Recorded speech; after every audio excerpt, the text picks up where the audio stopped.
Over the past couple years, Amazon has slowly been phasing out the Mobi File format for upload to their Kindle Direct Publishing or KDP dashboard. First, it was switching to recommending epub over Mobi. Then, they have outright made it that they don't accept Mobi when publishing on Amazon. And now, they are phasing it out as a file format that the Kindle ebook readers can receive.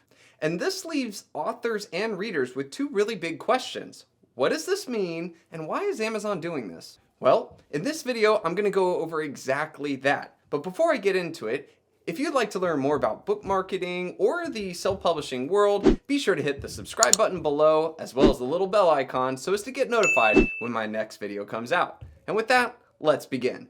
Okay, so first, let's discuss what this means for authors, because there's a bit of good news and bad news about this. First and foremost, any previously published books are going to be fine. So if you submitted your Mobi file in the past and Amazon accepted it and it was published, this news does not mean your book is going to all of a sudden stop working.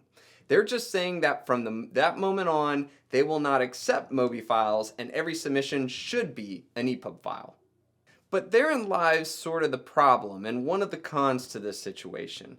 Let's say you already had a book and you want to update it.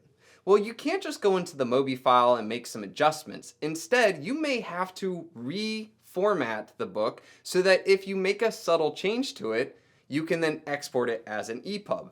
This means that just maybe correcting a spelling issue or changing the back matter to your book is going to require a lot more steps in the future than it used to be.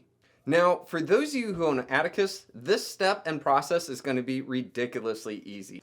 EPUB is already the priority export for an ebook, and Atticus owners can just go into their book, make a simple edit, and hit ebook export and get the appropriate EPUB file. Also, if say you have a Mobi file from the past, you can upload it to Atticus. However, depending on which program you use to create that Mobi file or how many things you put into it, you might need to do a bit of reformatting to get it to look the way you want. But once you've done that, that book should be complete and super easy to update in the future. Okay, so now that we've covered updating, let's go ahead and get into some of the good news about this. Okay, first and foremost, there is finally one ebook file format for all markets. Before this, Amazon was the only book market that required Mobi for ebooks. So a lot of authors would have to export in Mobi for Amazon and then export for EPUB for all the other online markets. But now that Amazon has finally given up on Mobi files, we can just create the one EPUB file and send it off. Or you can make specific changes for each book, but the key is you have one file format. Now I understand some of you are probably asking, yeah, but what about sending an advanced review copy? Or, how do I get it onto my Kindle? Well, it's true that in 2021 and 2022, authors would still need a Mobi file if they wanted to send the book to their advanced review copy readers that used a Kindle to read or to put it on their own Kindle, because at this time, only Mobi files were able to be sent to a Kindle. However, just recently, Amazon announced that you can now email EPUB files to a Kindle like you do with a Mobi.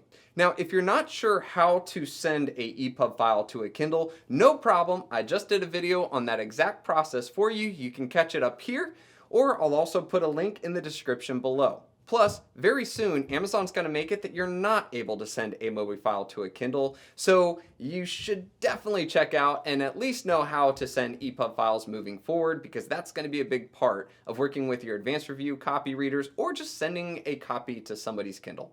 Okay, so you may be asking yourself at this point, so why is Amazon finally making this shift? Well, truth be told is the Mobi file has been somewhat of a pain in the years. Now, Amazon had kind of property rights to certain components to Mobi files, and I think they just kind of stuck with it as long as they could because it was theirs, and well, they're Amazon, and but I think the writing was on the wall. An EPUB file is much better. It's more universal. It works on lots of devices, and I think finally Amazon just had to accept that, and so they finally got rid of the Mobi file, and we are now moving into EPUB. Why is this good for authors? Well, again, there's not going to be crazy variations, and if you have one file that works in one market, it also works on other devices. This also makes it easier for device makers to be able to take files and read them better. having kind of a universal standard makes all the components easier. So for us authors, formatting and getting it out to markets with less issues or craziness between markets is going to be that much better. Okay, so with that, we've covered the pros and cons to this move, as well as what does it mean, and finally, why Amazon is doing this. And with that, I'm Dave Chesson of Kindlepreneur, signing off. Cheers.